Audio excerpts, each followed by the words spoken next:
Hola chicos y chicas de Quinto Electromecánica, espero que ustedes y su familia estén muy bien.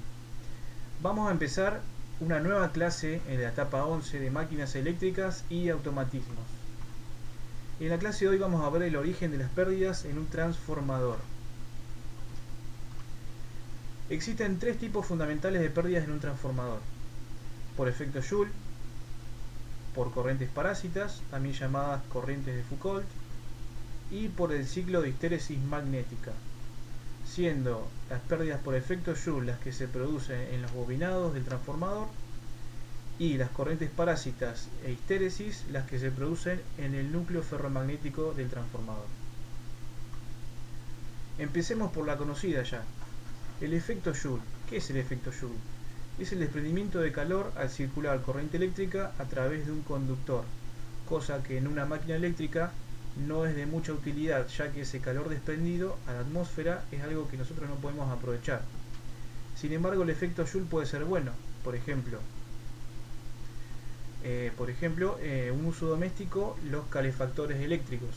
O sea, al circular la corriente por una resistencia diseñada para emitir temperatura, nosotros lo utilizamos como eh, calefacción.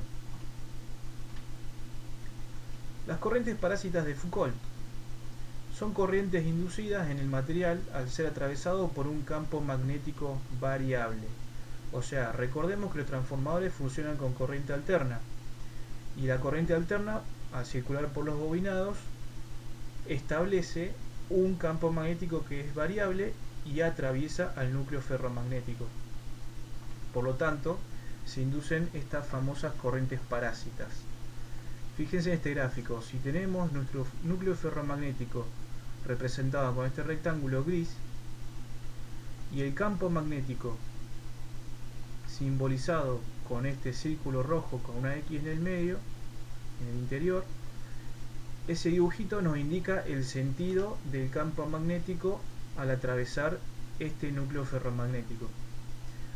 Este círculo con una X representa una flecha, ¿sí? Si nosotros viéramos un círculo con un punto en el medio, estaríamos viendo la flecha que viene hacia nosotros.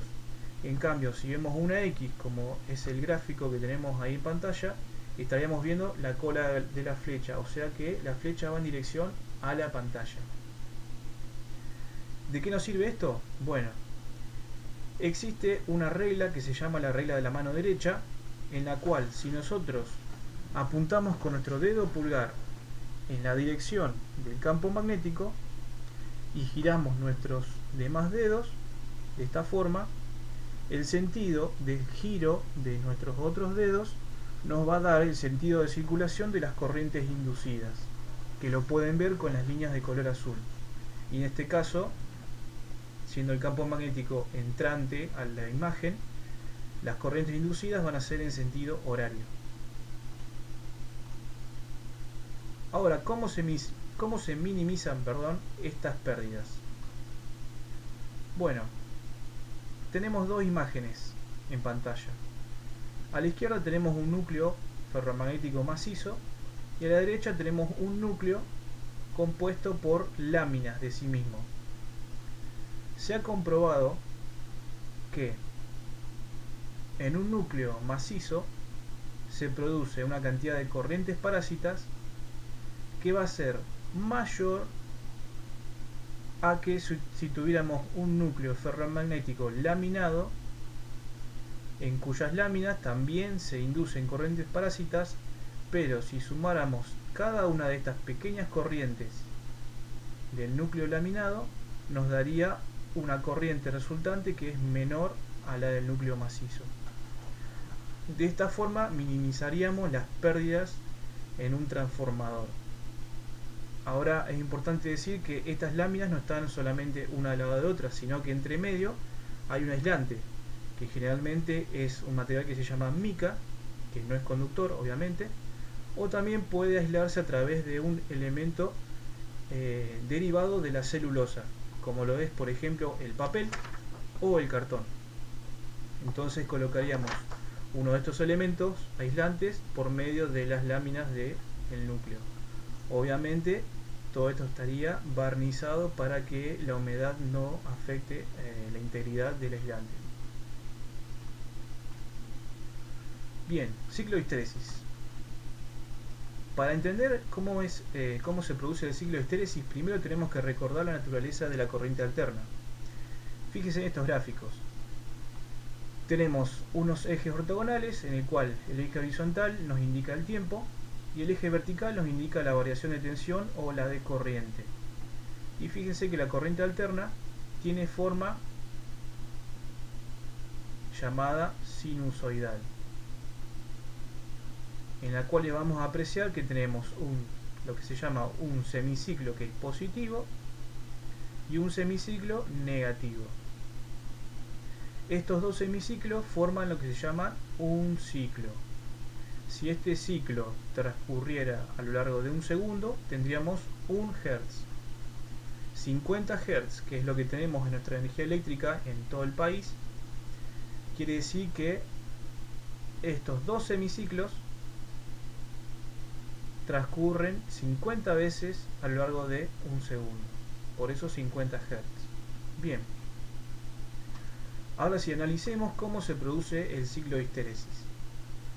Para eso, fíjense, de vuelta tenemos un par de ejes ortogonales, en el cual el eje vertical nos indica el campo magnético, tomen nota de esto, y el eje horizontal nos indica el nivel de excitación magnética.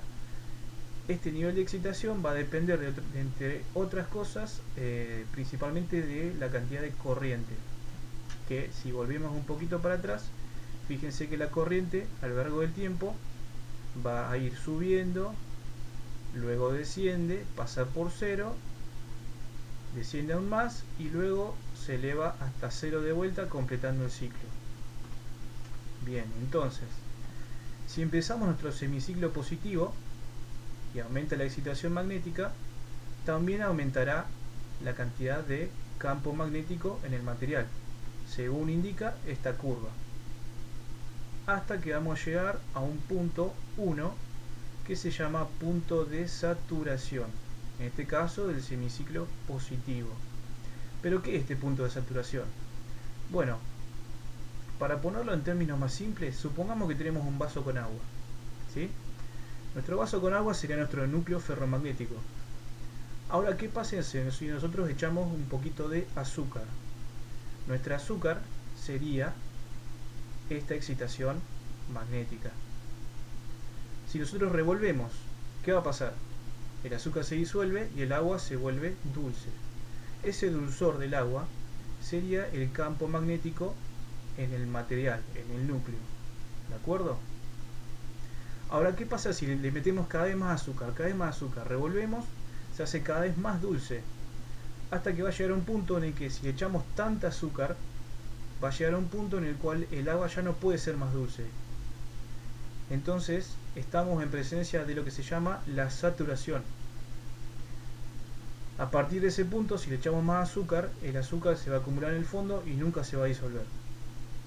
Esto mismo sucede con el núcleo ferromagnético. Va a llegar a un punto en el cual se va a saturar magnéticamente y por más cantidad de excitación magnética que le apliquemos, no va a aumentar el nivel de campo magnético en el material. ¿De acuerdo? Bien. ¿Entendido esto? Bueno, sigamos. Si continuamos con nuestro semiciclo positivo, va a llegar a un punto en el cual va a empezar a decrecer. Entonces, al decrecer la excitación magnética, también va a decrecer el nivel de campo magnético. Pero fíjense que ahora nuestro campo magnético va a descender, pero no por el camino por el cual ascendió. Va a marcar un camino nuevo, en el cual, fíjense, cuando tenemos excitación 0, cuando H valdrá 0, B tiene un valor que no es igual al 0 como era en un principio. Esta distancia entre el origen y el punto 2 es lo que se llama magnetismo remanente, o también conocido como la propia histéresis. ¿Por qué histéresis? Bueno, histéresis viene del griego, quiere decir lo que se quedó atrás. Entonces, nuestro núcleo, sin tener excitación, tiene un magnetismo remanente. Quedó magnetizado el núcleo. Ahora bien, ¿cómo hacemos para desmagnetizar el núcleo? Bueno, empezamos con nuestro semiciclo negativo. El nivel de excitación va a empezar a ser negativo, de manera que va a disminuir la cantidad de campo magnético en el material, hasta que va a caer a un punto cero. Cuando B valga cero, fíjense que necesitamos esta distancia de H negativo para desmagnetizar el núcleo. Esta distancia entre el origen y el punto 3 es lo que se llama campo o fuerza coercitiva, que fue lo necesario para desmagnetizar el núcleo. Si seguimos nuestro semiciclo negativo, vamos a encontrar que tenemos otro nuevo punto de saturación, que es el punto 4. En ese momento va a empezar a subir de vuelta el semiciclo negativo hasta alcanzar el 0, y de esta forma se repite el ciclo formando una curva cerrada. Ahora bien, ¿cómo hacemos para disminuir este ciclo de histéresis? Bueno, la realidad es que es imposible que desaparezca del todo. Sin embargo, lo que se puede hacer es que existen materiales que son más duros o blandos, entre comillas, hablando magnéticamente.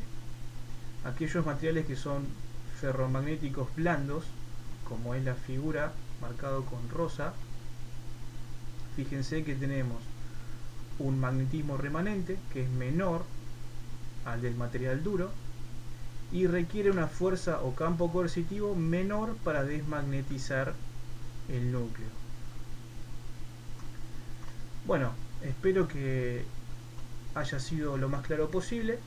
Cualquier cosa hagan consultas, yo les voy a responder siempre que pueda y lo más pronto posible. Así que nos vemos la próxima.